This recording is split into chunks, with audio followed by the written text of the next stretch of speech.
guys, so finally got the front skinny tires. These are M&H Race Masters. These are a 4.5 28 17, obviously 17 because of the wheels. I'm gonna get installed right now. So we're taking off the 20s.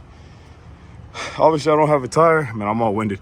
I don't have tires anymore on them anyway. And then like I said, they were cracking. So I'm just gonna have to store them away and just have the drag pack on the truck. But I'm gonna install these, go wash off the truck just a little bit because it just has a lot of dust on it. So I just need to spray it down. You can probably see, probably can't, but it's got some dust, some pollen and all that shit. But yeah, install the Race Masters 4.5 28. So it's a 28 and these are 28s as well. So yeah, let's get it go popping. Let's go. Mira con 20 rubios, mira el nuevo medio metro, míralo. La pequeña Camila piratera. Allá en Apizaco, pa' allá, pa' acá, pa' allá, pa' acá. Venga ese sabón, échale medio metro.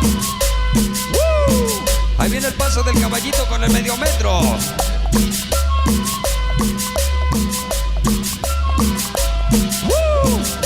Llegó la londrita piratera, salió en Guanajuato, el rey de la aguja, pa' allá, pa' acá, el rey bombero.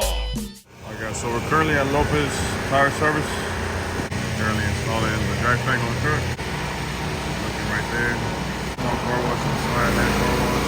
They do a pretty good job, I'm telling you. Yeah, coming out. Full drag pack ready to go. Que vale el medio metro, solito el medio metro.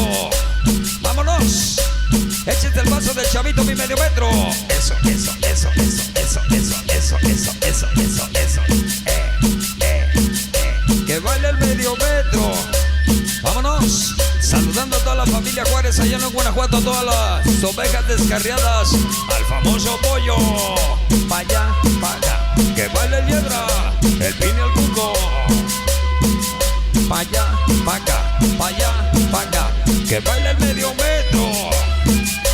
Que baile el medio metro. Mira mi Richard, ahí está el